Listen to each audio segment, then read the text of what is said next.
Como también a veces esta desigualdad territorial en las diferentes provincias también se plantean como de diferentes lados, en diferentes provincias y en la propia provincia de Buenos Aires, ¿no? La diferencia del interior al conurbano y también la diferencia con capital federal, ¿no? A mí me cuesta mucho decir ciudad autónoma, como soy media antigua, me cuesta decir ciudad autónoma todavía. En la escuela me enseñaron capital federal. Entonces, digamos, por ahí nos parecía interesante primero algo que había dicho hoy Juan Carlos Pugliese, digamos, nosotros creemos que el tema de educación, y de hecho el derecho a la educación en el mes de septiembre tiene que ver con estos derechos que hace 30 años nosotros, quienes venimos militando en partidos políticos desde hace mucho tiempo, nos planteábamos como los derechos indispensables para desarrollar en el pueblo, y como a 30 años creemos que hay cuestiones pendientes, hay desafíos nuevos, también hay avances.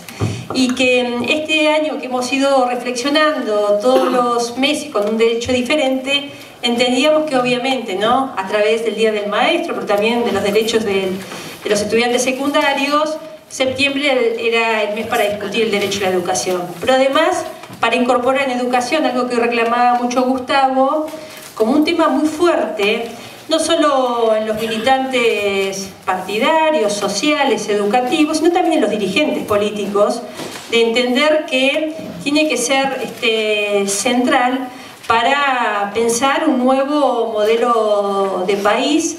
Y en ese sentido, bueno, también habrá que definir y discutir si la educación le damos el valor que tiene y que debe tener, mi entender. La idea era empezar a la tarde con paneles donde cada uno de los disertantes va a estar más o menos 20 minutos hablando, y después vamos a estar con media hora de preguntas. Digo esto porque no vamos a poder ser tan amplios como estuvimos hoy a la mañana, ¿sí?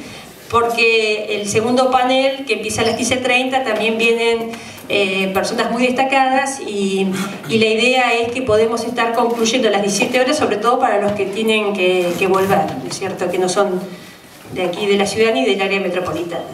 La idea del primer panel en realidad es el desafío de la igualdad, el acceso al conocimiento y la construcción de ciudadanía en sectores vulnerables.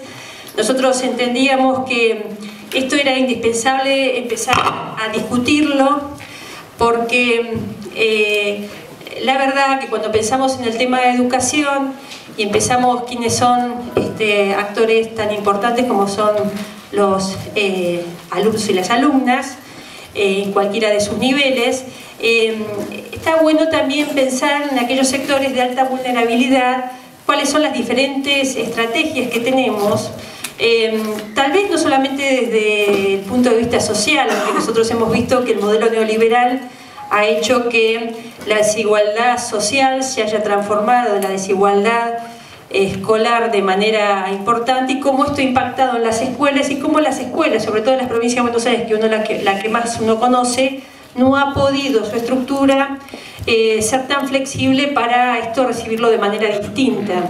Ni siquiera hay que reconocer que hasta los docentes y las docentes no han sido formados en su momento, se han encontrado con realidades muy distintas y a las que hay que abordar. Y cómo también entender el tema de educación no solo desde lo formal, sino también desde lo no formal.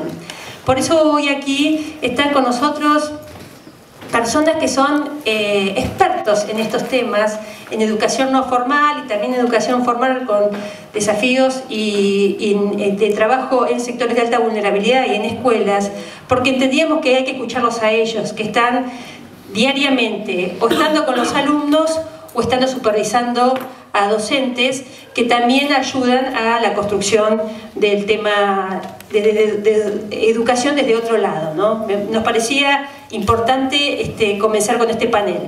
Para presentarles, al principio va a estar el profesor Santiago Peluso, que es el responsable nacional del programa de educación no formal de Cáritas para sectores de alta vulnerabilidad. Es además vicedirector, está casi de estreno, de cargo acá, de Cáritas Argentinas, y es rector de Nuestra Señora de Lourdes de aquí de Flores. Los dejo con Santiago. Bueno, muchas gracias, Virginia, gracias por la invitación.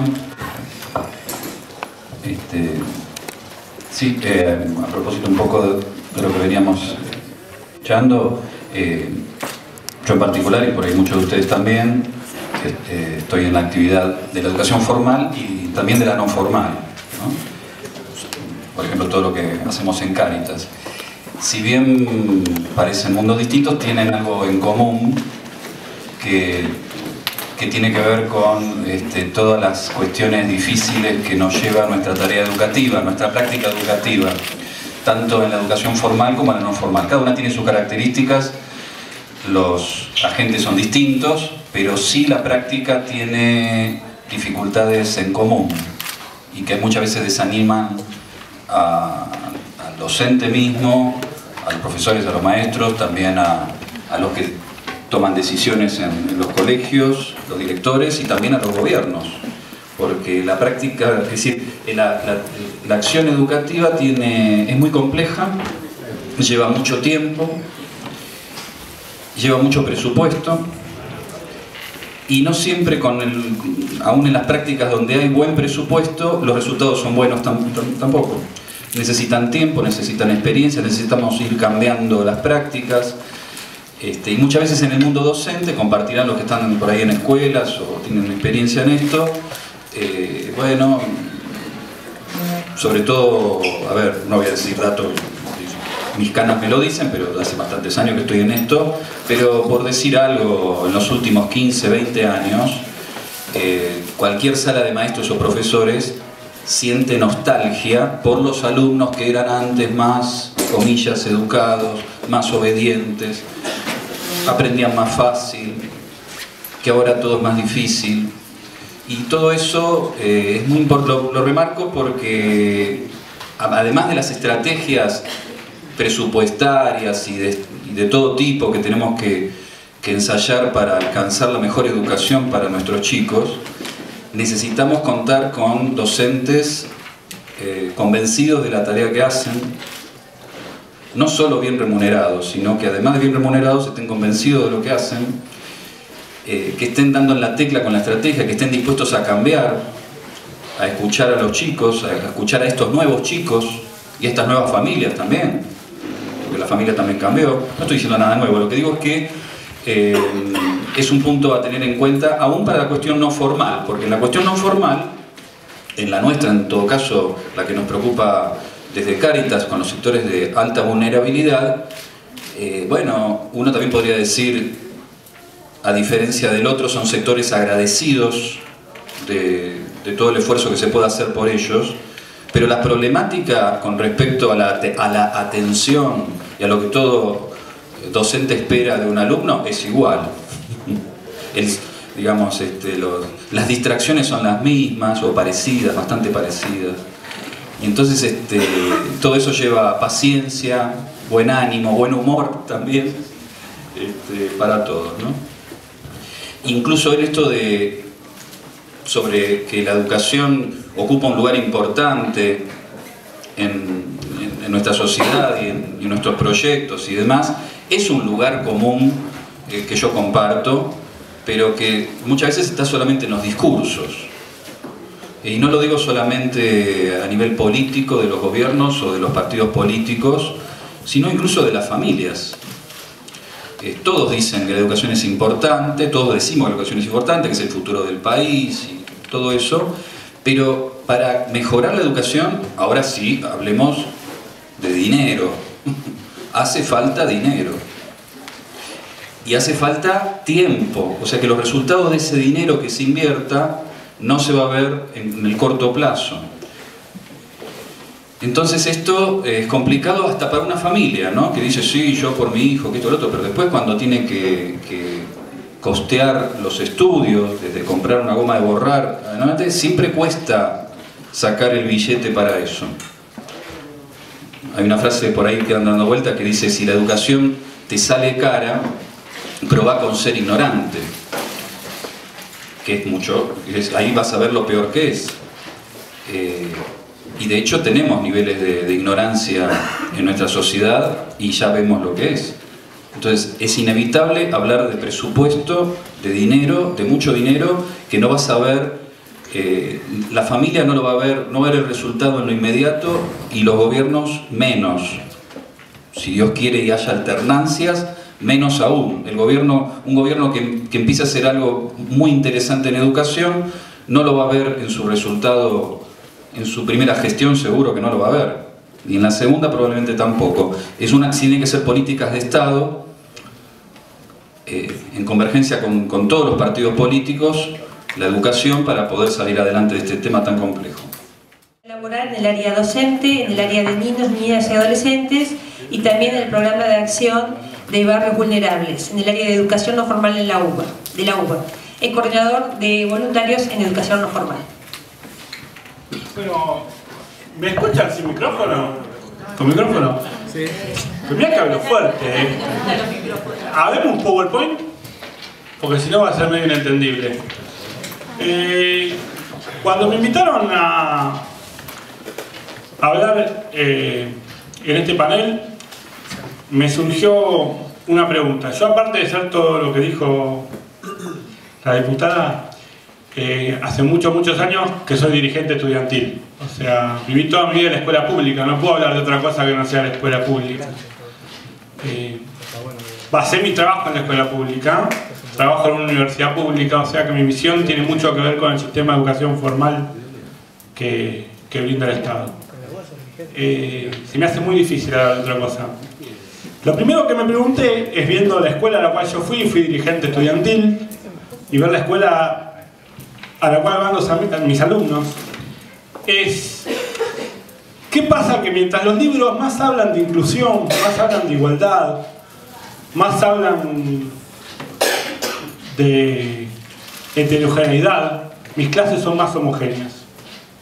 Si yo doy clases en el privado Bernal, la he dado como todos los maestros que han trabajado en algún momento en el sistema privado, mis alumnos eran de clase alta, sus padres tenían buenos autos,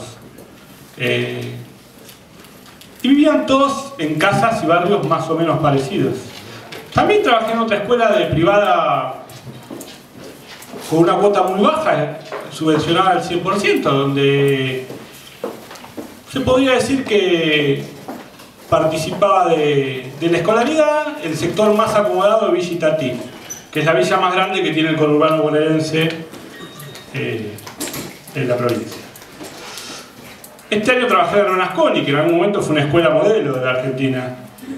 En la escuela Bernasconi van los chicos de clase baja de la Villa 1114,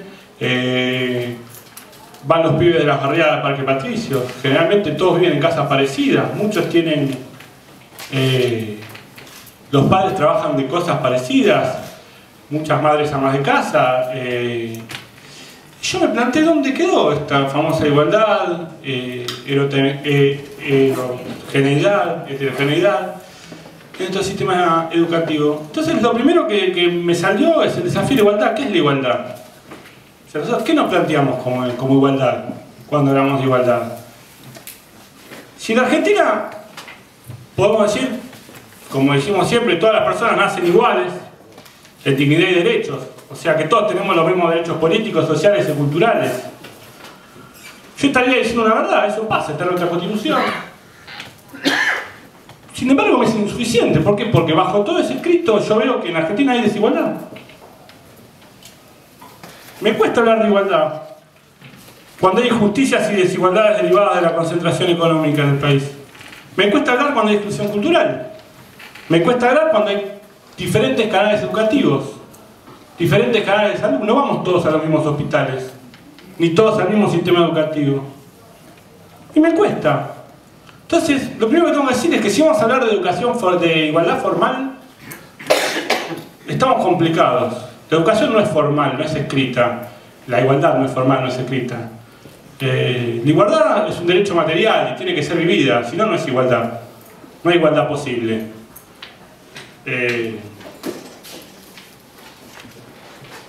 ¿Y qué es lo que nos hace iguales si somos todos diferentes? Le estamos diciendo que vivimos en un país que tiene una gran heterogeneidad social y económica. ¿Qué es lo que nos hace iguales? Hay dos cosas que nos hacen iguales. No está el PowerPoint, qué problema. Hay dos cosas que nos hacen iguales. Una es que vivimos en una cultura, en una comunidad, en una sociedad. Vivimos con otros, no vivimos solos.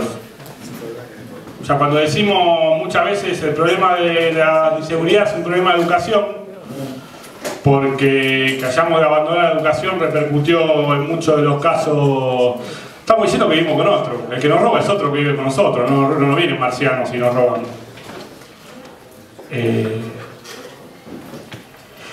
Entonces,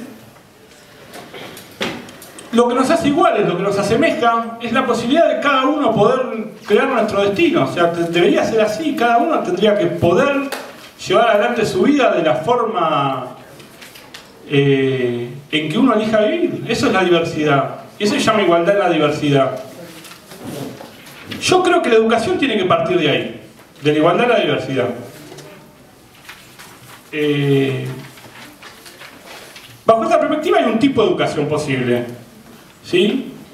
Que es una educación culturalista, es una educación en la cual la escuela, el sistema educativo, tendría que poder generar un reparto igualitario de las herramientas de la cultura, diría Bourdieu, de la herencia cultural, diría Hannah Arendt.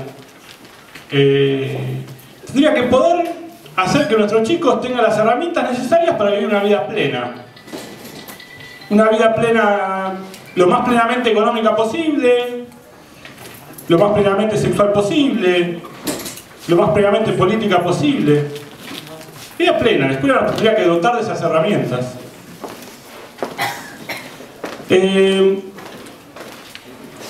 Graciela Frigerio nos plantea que para que la educación sea justa debe responder a 3 imperativos categóricos que estaban en el PowerPoint. Yo porque vienen los gráficos y sin los gráficos No, y además al horno. la chica PowerPoint se me fue. Yo porque voy a salir con los gráficos y no vamos a entender nada así. Toda esta parte la puedo leer. Es que el heredero de las herramientas culturales tenemos que ser todos. O sea, no hay heredero de la cultura, no hay gente que tiene acceso más acceso a la cultura, o que debería tener más acceso a la cultura, o gente que debiera tener menos acceso a la cultura. El acceso a la cultura y a las herramientas para poder entender esa cultura tenemos que ser todos. Todos somos los herederos de la educación. El segundo caso que tenemos es que ante esa herencia todos debemos tener libertad de innovación. O sea, yo aprendo algo y no lo aprendo para que sigan las cosas como están. Lo aprendo para tener herramientas para poder cambiarlas si no me gustan. ¿Sí? Entonces, para una educación justa, lo segundo que debemos tener es esto que se llama libertad de innovación, que es un concepto muy lindo.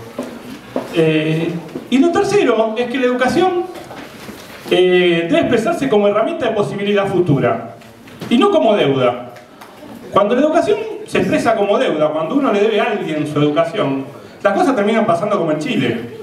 O sea, que tenemos un montón de pibes corriendo porque quieren poder educarse porque no les alcanza la plata o porque le deben al banco.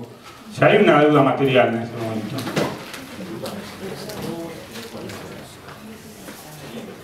Me dijeron que te había pasado. Por eso no lo encontraba. Es lo único que hay. Entonces, el tercer concepto es que la educación debe entenderse como posibilidad futura. Yo educo para el futuro, para las herramientas, para el cambio, para que esa persona pueda entrar a la sociedad para el futuro, no para que me diga algo por tu educación. ¿Sí? Este tipo de educación debe ser solidaria. ¿Y cómo entendemos la solidaridad? Si entendemos diferente la igualdad, también entendemos diferente la solidaridad.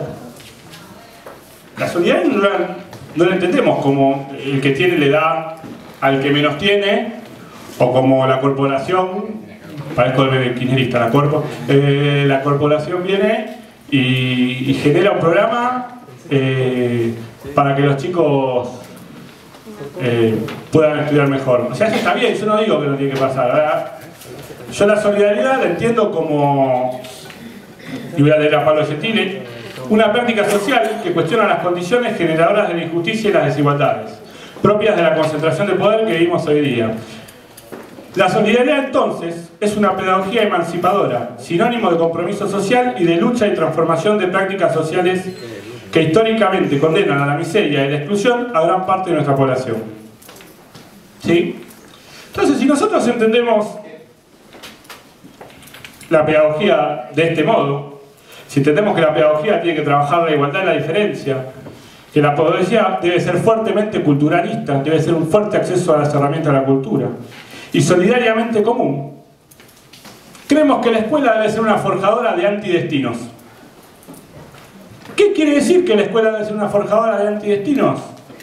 Que en un país donde la situación económica de las personas suele determinar su camino interno en su vida, la escuela debería poder generar herramientas que partan con esta situación social. Ahora, como dije antes, yo soy maestro, trabajé toda la vida en el sistema de educación, ¿sí? Con lo cual creo que la escuela es la herramienta adecuada para esto. Seguramente como soy maestro magnifico la importancia de la escuela. Y seguramente como soy maestro está bien que lo haga, porque si uno no quiere el lugar donde trabaja, si uno no le da significación a su lugar de trabajo, difícilmente pueda cambiar o generar cambios en las cosas. Ahora, yo quiero comparar esta idea que yo tengo de educación con algunos datos de nuestro sistema de educación. Bueno, la base del trabajo, como ahí dice, va a ser el libro de radiografía de la educación argentina del CIPEC. Es un libro muy lindo, se lee muy rápido y se puede bajar de internet. Pasamos a la primera filmina, diría Katy. Está al revés. Ah, no, está bien, yo la veo al revés. Esperen que agarro el PowerPoint así lo veo. De la educación argentina del CIPEC.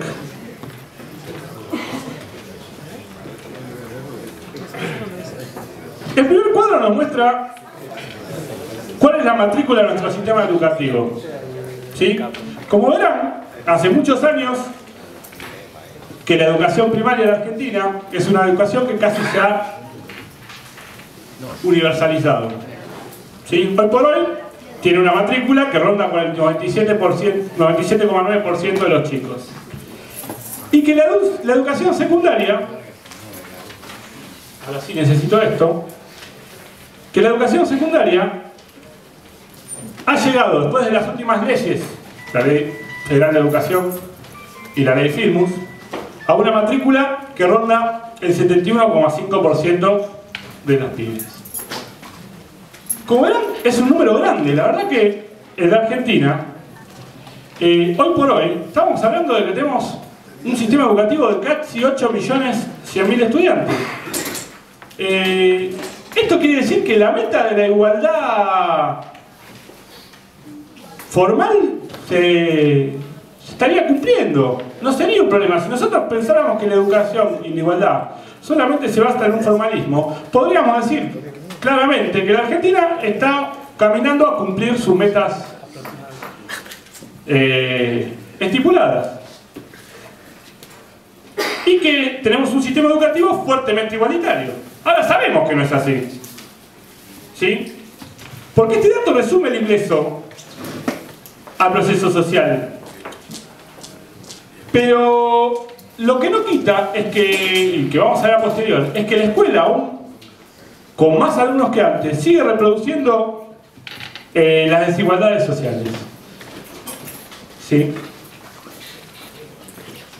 Argentina, hoy por hoy, económicamente, en datos del 2007 y algún dato de este año, tiene un 20% de población viviendo aproximadamente todo, ¿no? Bajo la línea de pobreza.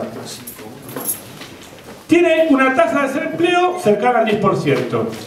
Y este es un dato de este año, lo dijo Tomás hace poco, una precariedad laboral de un 31% de la masa laboral trabajando en negro. ¿Sí? La sociedad argentina cambió del 90 para acá. Y estos cambios tuvieron consecuencias educativas inevitables. A partir de esto, las escuelas han tenido que transformar su rol pedagógico en torno de contenciones de diversas problemáticas sociales y afectivas. La respuesta de la política educativa, y sobre todo la de este gobierno, ha incluido una nueva gama de políticas compensatorias. Te regalan una máquina, alto el acceso del ingreso universal a la escolaridad, lo cual genera más masa, no está mal, pero genera un modelo educativo determinado. ¿Sí? Estas políticas compensatorias, sin embargo, no han podido limar las diferencias de acceso y de egreso al sistema. Si me pasás a la próxima, Filmina. Ahí vemos que en el primer quintil de pobreza, de 3 a 5 años, solo el 47% de los chicos son matrícula educativa. Y que en cambio, en el quintil mayor, un 79% de los chicos va al jardín. Lo mismo no pasa con el egreso. ¿Sí? En la educación superior, en el primer quintil tenemos un 30%. Y en el primer quintil un 70%. ¿Qué nos explican estos datos? Nos explican que, como verán en los quintiles, en las columnas del medio, en una educación obligatoria, que está casi universalizada, tanto el egreso al sistema como el egreso del sistema son fuertemente diferentes. ¿Cómo vamos a vivir juntos? Esa es la pregunta que se planta en todas las escuelas todos los días, aunque no esté enunciada de esta manera. Lo que hace que la experiencia escolar contemporánea sea absolutamente política. Y probablemente porque no sabemos muy bien qué cosas se aprenden en la escuela, ya que hoy la educación es ubicua y no solo aprendemos en la escuela, pero sí sabemos que hay un aprendizaje que de un modo privilegiado desplegamos en la escuela, que es aprender a vivir con otros. Entonces esto creo que es como el eje que organiza la experiencia escolar, y acá no solo en la Argentina. En este punto nuestros problemas se parecen mucho a los del resto del mundo. Por eso, ¿cómo vivir juntos? Es para mí hoy la pregunta ineludible de la escuela contemporánea. Yo estoy mucho tiempo en las escuelas, trabajando con docentes de manera presencial y también virtual. Y me hago esta pregunta, ¿no? ¿Qué idea tenemos en mente cuando el presente nos decepciona? ¿Qué idea tenemos en mente cuando el presente nos decepciona? Y esto, en esta conversación que les decía con colegas, que bueno, estoy en dispositivos virtuales que nos permiten una masa crítica de agentes escolares muy grande como para pensar el problema, además de los formatos en los que estoy de modo presencial. En estas charlas lo que registro es un muy fuerte desacople entre la experiencia cotidiana de los docentes, lo que sienten al habitar las aulas todos los días, y la idea que estas mismas personas tienen sobre cómo deberían ser las cosas en el mundo de la educación. La distancia entre la representación y la experiencia ha existido siempre, pero en las escuelas de los albores del siglo XXI, esta brecha se agranda porque trabajar, entre otras cosas, supone generar las condiciones para poder trabajar, y eso desgasta. El docente trabaja, da clases, pero además tiene que generar las condiciones para poder dar esas clases. Una vieja expresión entre los maestros era que cuando cerrábamos la puerta del aula, el mundo era nuestro. Armábamos el andamiaje para la representación de la escena educativa. Esta figura ya no está activa en el imaginario docente. Por el contrario, los testimonios, los top 10, ¿no?, que uno escucha en las escuelas es: la escuela ya no es lo que era, no fuimos preparados para esto, o el muy mentado: padecemos una crisis de valores. Expresan el desánimo que padece buena parte de la población docente y que también se refleja en algo que no voy a tratar hoy aquí, pero que he estudiado de un modo exhaustivo, que es la epidemia del ausentismo docente, ¿sí? Que a mí no me interesa pensarla a través de los sujetos específicamente que faltan a la escuela, pero sí me interesa pensarla como un analizador social, ¿no? Como socióloga sé que cuando mucha gente hace lo mismo a la misma vez, ahí ya no estamos hablando de personas, sino de fenómenos sociales. Y lo que vemos es que somos muchos, yo soy docente de alma de toda la vida, los maestros a los que nos cuesta estar en la escuela. Entonces digo, esta figura entonces ya no está activa, ¿no? Que cerramos el aula y ahí construimos nuestro santuario, sino más vale lo contrario. Hay una enorme nostalgia del modo en el que la escuela se organizaba en el paradigma del modelo disciplinario, ¿no? ¿Y cómo eran estas escuelas ordenadas bajo el paradigma del modelo disciplinario? Esas escuelas que, como decía Mariano, en la que nos encontrábamos todos, ¿no? Íbamos a la escuela que quedaba más cerca de nuestra casa, y a la escuela pública, por supuesto, por definición. Bueno, la sociedad disciplinaria, ustedes saben, a esta altura ya es parte del patrimonio cultural de la humanidad, es un concepto que acuña Foucault, fines del siglo pasado. Era un funcionamiento, un modo de vida social que se organizaba a partir de centros de encierro, la escuela entre otros, y que construyó un modo reconocible de componer coordenadas espacios temporales, ¿no? Digamos, era una red de instituciones que establecían un interior con reglas muy claras de funcionamiento, ¿no? Era eso que mi maestra me decía: nena, portate bien que no estás en la cancha, ¿sí? O portate bien porque así como te vas a tener que comportar cuando estés en el trabajo, ¿qué vas a hacer si llegas tarde? Entonces cuando trabajes, ¿qué vas a hacer? ¿No? Era un modo de acople donde una institución dejaba las marcas de socialización necesarias para que el sujeto funcionara en la unidad siguiente. Estas instituciones, decíamos, establecían una interioridad con reglas claras y moldeaban a los sujetos que reconocían en la familia, en la escuela, en la fábrica, ámbitos de autoridad, figuras de autoridad. En la Argentina, como todos sabemos, la institución escolar se organiza paralelamente a la formación del Estado Nacional, la escuela gratuita y laica, que se promulga en 1884 a través de la ley 1420, todas cosas que ya conocemos, ¿no? Si bien la educación, el sistema incluía 3 niveles, la escuela primaria, tan solo la escuela primaria era finalizada por un pequeño porcentaje de la población total, ¿no? Pero, ¿qué fue la escuela argentina? ¿No? Y lo digo como hija de inmigrantes. La escuela argentina fue la máquina a vapor que traccionó la integración de una población compuesta por retazos del mundo, y fue la gran productora de la argentinidad, ¿no? Del concepto de argentinidad. Ahí aprendíamos las rutinas que iban a permitir una exitosa integración social, y el premio de esta domesticación, y sigo en el registro Foucaultiano, era la movilidad social, ¿no? La escuela era una promesa cumplida. Llegábamos más lejos que nuestros padres, y muchos de nosotros somos, como decía, la encarnación misma de mi hijo el doctor, ¿no? Lo único que voy a dejarte es el estudio. ¿Cuántos hijos de inmigrantes nos reconocemos en este testimonio? Y me doy cuenta que somos miles por la emoción que nos agarra a muchos colegas cuando recordamos estas frases de nuestra infancia, ¿no? O estos mandatos familiares de nuestra infancia. Nuestros padres, por el contrario, no tenían estudios formales, sin embargo, con suerte habían podido terminar la primaria, ¿no? Al menos este era el caso de mi familia. Pero sin embargo podían proyectar el futuro de sus descendientes mucho mejor que sus propios hijos ilustrados.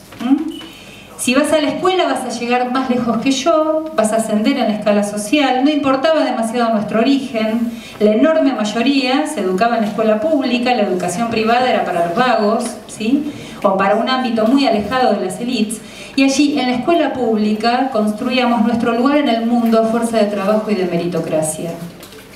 El futuro es nuestro por prepotencia de trabajo, ¿no? Espetaba Roberto Arlt, en un momento histórico en el que la escolarización y la inserción laboral estaban estrechamente vinculadas. La eficacia social de la escuela inserta en el engranaje disciplinario era ineludible. Ahora, el futuro ya llegó, ¿no? Como dicen los redondos, y de esta escuela fundacional que tramaba la argentinidad con retazos del mundo, solo quedan jirones desilvanados. En el siglo XXI sigue siendo el tránsito por la escuela lo que determina el ascenso social. ¿Quién está en condiciones, como diría mi padre, vas a llegar más lejos que yo si vas a la escuela, de hacer esta predicción con su propia prole?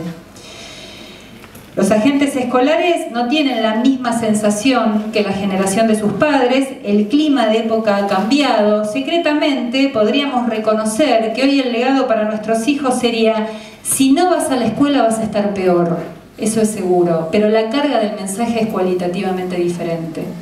Marca el periplo entre generaciones, ¿no? Los adultos del siglo XX, creyentes en el progreso, y los que estrenamos este siglo XXI habituados a la incertidumbre. La escuela disciplinaria fundadora tenía el objetivo que era la construcción de un destino nacional compartido, un cuerpo nacional unido. La escuela postdisciplinaria, que es esta en la que estamos hoy haciendo malabares para estar allí todos los días, en cambio, opera con una irrupción de situaciones que no podemos meter en el molde. El ausentismo docente tiene bastante que ver con esto. ¿Sí? Con la gestión de una multiplicidad para la que no hay recursos ni de formación ni existenciales. Entonces digo, cuando los docentes dicen muy angustiados, no fuimos preparados para esto, ponen ponen en evidencia la desactivación de un modelo de escuela homogéneo. En la actualidad ya no podemos hablar de la escuela así en singular, porque sabemos que existen las escuelas en plural y que es más, una misma institución puede funcionar de un modo muy diferente en distintos turnos, de un año al otro, o si por ejemplo se van sus profesores emblemáticos.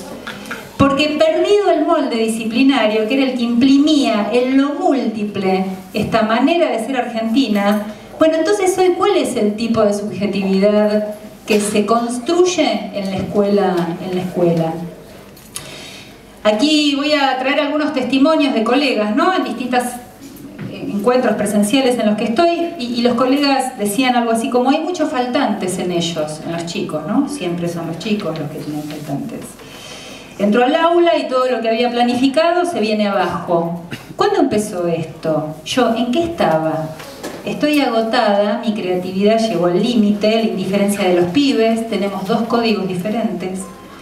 Muchos chicos no quieren estar acá, vienen porque los manda la familia, o porque, bueno, porque la beca es un asunto importante en la economía familiar.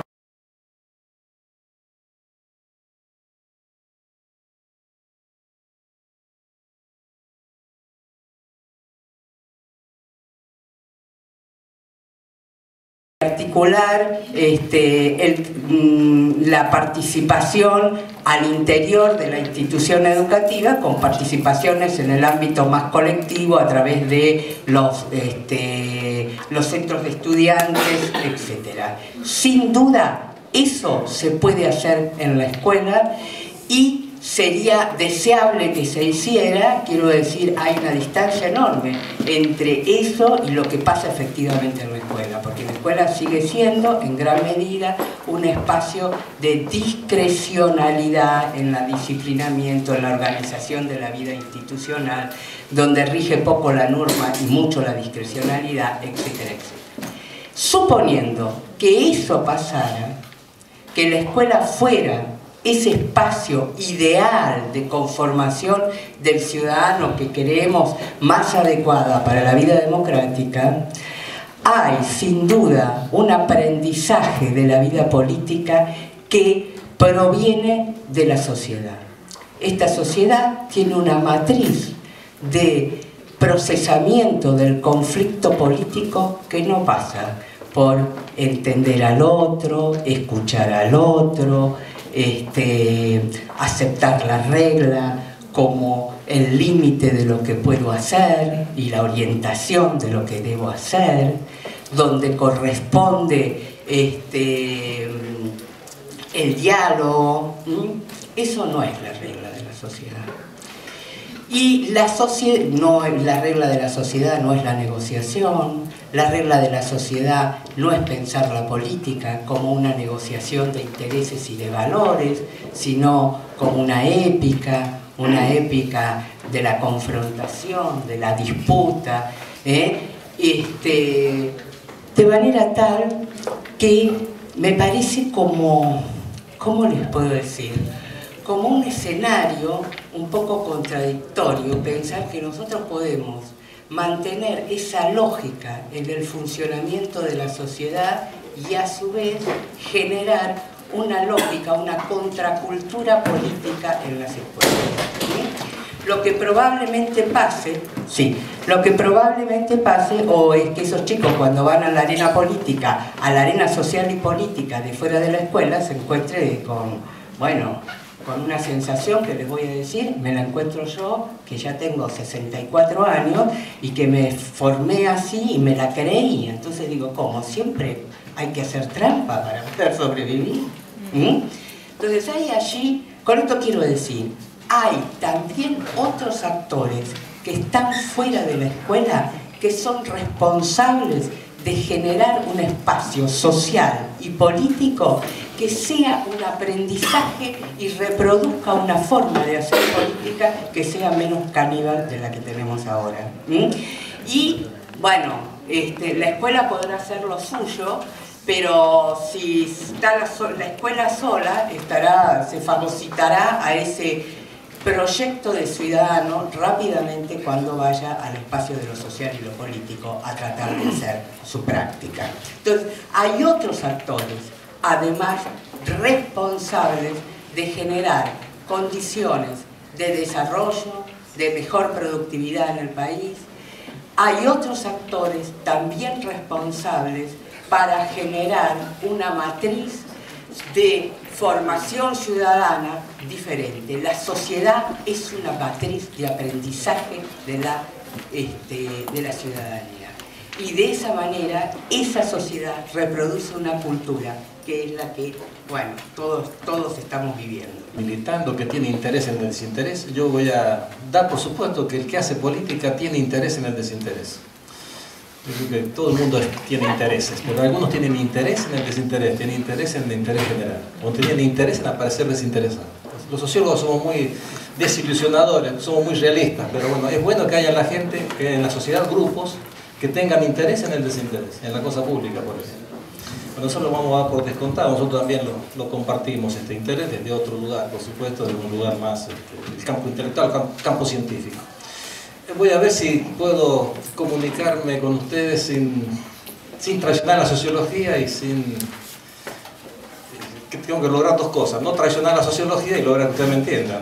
Parece que en mi edad, que íbamos a la secundaria, íbamos al 15%. Hoy en día en Argentina son el 80-90%. Incluso en varios países de América Latina están en esas cifras. Cada vez nos escolarizan a una edad más temprana. En México tienen el récord, tienen la ley de obligatoriedad a los 3 años en México. Desde los 3 años es obligatoria la educación, acá es obligatoria desde los 5. Pero nosotros tenemos la obligatoriedad hasta el fin del bachillerato, secundario y superior. Ellos ahora están discutiendo eso, lo han decidido ahora. Incluso ya hay algún personaje del sindicato que ha propuesto volver obligatoria la licenciatura. Lo vi en el diario el otro día, me pareció una locura, pero bueno, no. Probablemente que algún día llegue a ser obligatoria la licenciatura también, porque todo se está corriendo para arriba. Bueno, digamos, esta es la parte linda, bonita, y bueno, como empresa esto va bien, vamos bien, cada vez tenemos más clientes, vendemos más alumnos, las flechas todas van para arriba. La mala noticia es que curiosamente en un momento en que los sistemas crecen es cuando más se sospecha de la escuela. Todo el mundo sospecha de la escuela, los intelectuales, no todo el mundo, perdón, los intelectuales, a nivel de la sociedad, la escuela está para la cachetada ya. O sea, no es un objeto más allá de toda sospecha. En un momento la escuela era una institución sagrada. En mi época, cuando yo iba a la escuela, a nadie se le ocurría culpar a la escuela por los fracasos. Los fracasos no eran de la escuela, los fracasos eran de los que íbamos a la escuela. El que se adaptaba y triunfaba era mérito de él, y el que no se adaptaba y perdía, la culpa es de él, pero jamás se ponía en discusión el método, el formato escolar, que si la formación de los maestros adecuada o no adecuada. Hoy en día la escuela está bajo sospecha, y el indicador que les doy rápido, que durante los últimos años, de las últimas décadas del siglo pasado, mediados de los 70 del siglo pasado, se comenzaron a institucionalizar en toda Europa, en primero, los sistemas nacionales de evaluación de la calidad de la educación. Revisen, es un indicador de que ya no nos creen, la sociedad no nos cree. A mi época, ¿a quién se le hubiera ocurrido ir a tomar un examen a un chico que el sistema escolar le dio certificado de 7º grado o de 5º año secundario? Si le dio un certificado a la escuela, ya está. ¿Por qué tienen que tomar un examen ahora después al finalizar los estudios de secundario? El Estado dice, vamos a tomar un examen. Y después viene ahora PISA, con la globalización vienen de PISA, ahora vienen una medición mundial, internacional. No, está bien, usted tendrá tanto de edad, habrá hecho tanto, tiene tal certificado escolar, pero terminó tal nivel, tiene el diploma, pues yo le voy a tomar un examen.